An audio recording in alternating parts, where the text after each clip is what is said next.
Hi, I'm Holly of Holly's Soapmaking. In this video, I'll show you how I created my mantra swirl entry for the Soap Challenge Club. Be sure to check out the links below to the Soap Challenge Club website where you can learn more about the current challenges and how to purchase access to all of the past tutorials.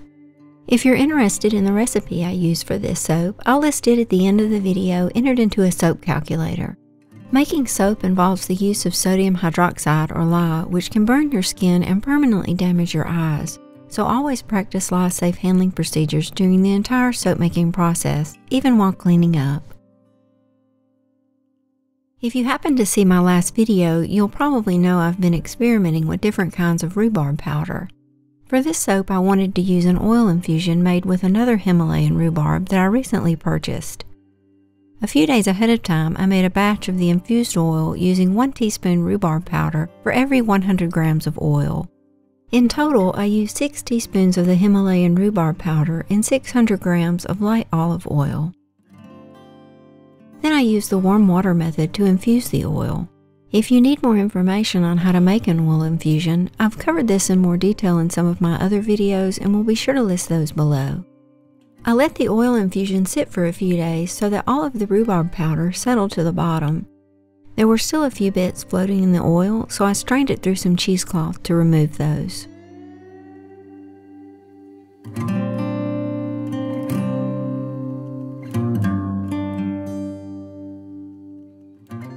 Before starting the soap, I prepared 2 additional colorants. I mixed activated charcoal and sunflower oil to make it easier to blend in later, and I dissolved some titanium dioxide in warm water.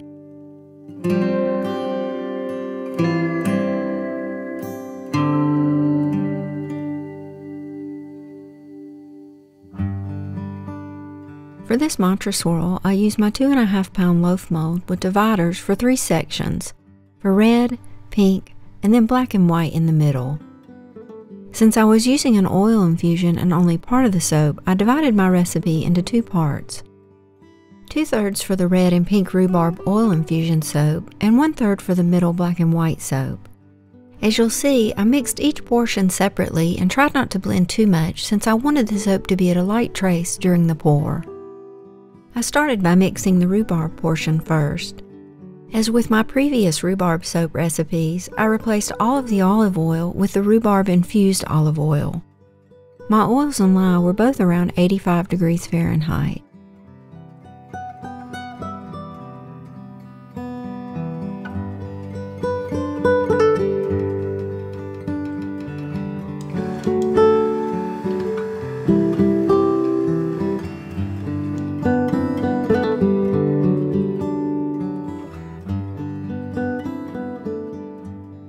I blended the soap just until reaching an emulsion, then added the fragrance, stirring it in by hand.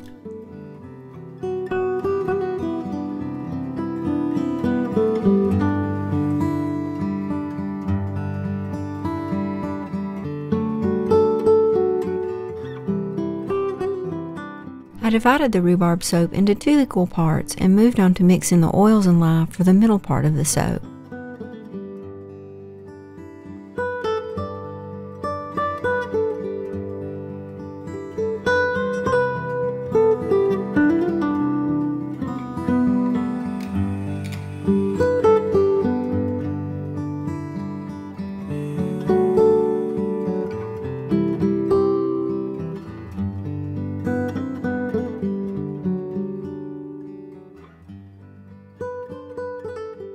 After the fragrance was added, I divided the soap into 2 equal parts, 1 for black and 1 for white.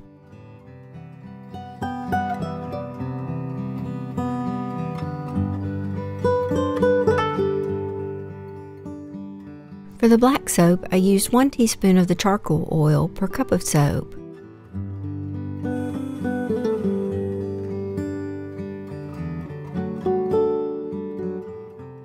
To make the white soap, I used 1/2 teaspoon of the titanium dioxide per cup of soap.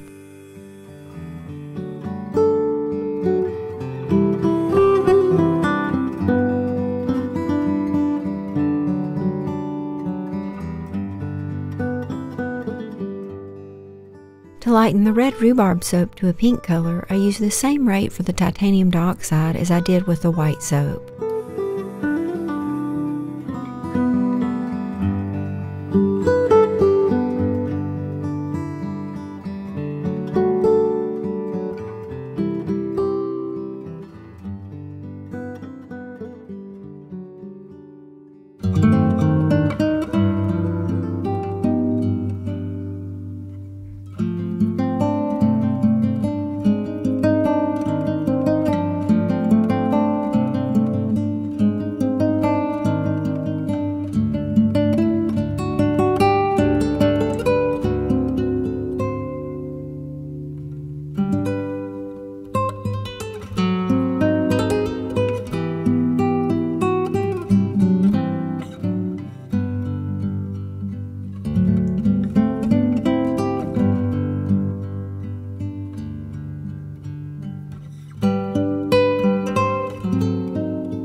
I oven processed the soap as I normally do, so the colors would be as bright and vibrant as possible.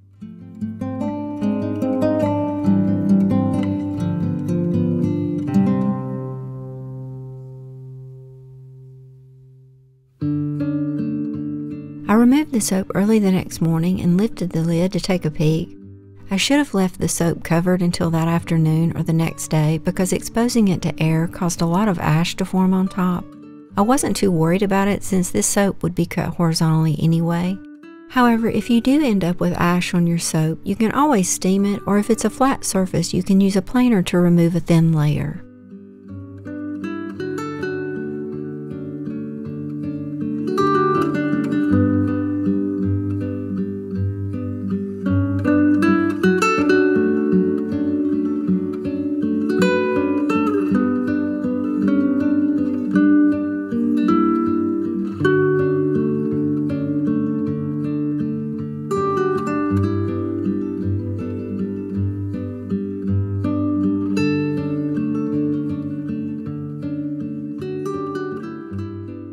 I cut the loaf into 3 equal portions, then cut those into 2 bars each for a total of 6 bars.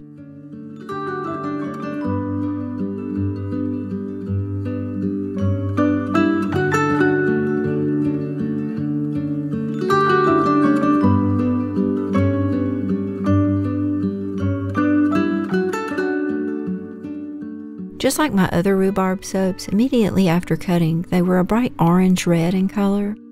That slowly changed over a few hours to the colors you see in the final photos.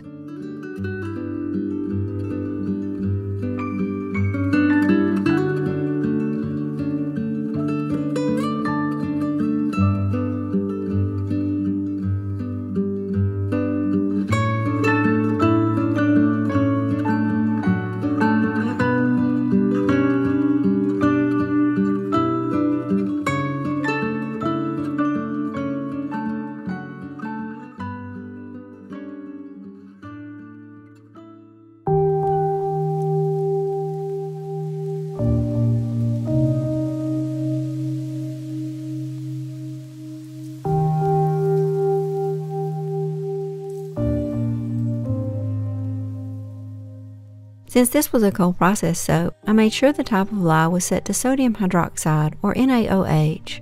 My recipe oil weight was 1,000 grams. My lye concentration was 35%, which meant my lye solution was 35% sodium hydroxide and 65% water.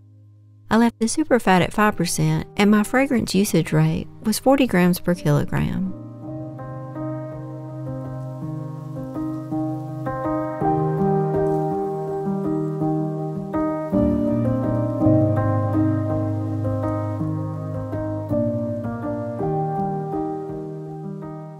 Once you have all of your information entered, you just select to calculate and then to view or print it.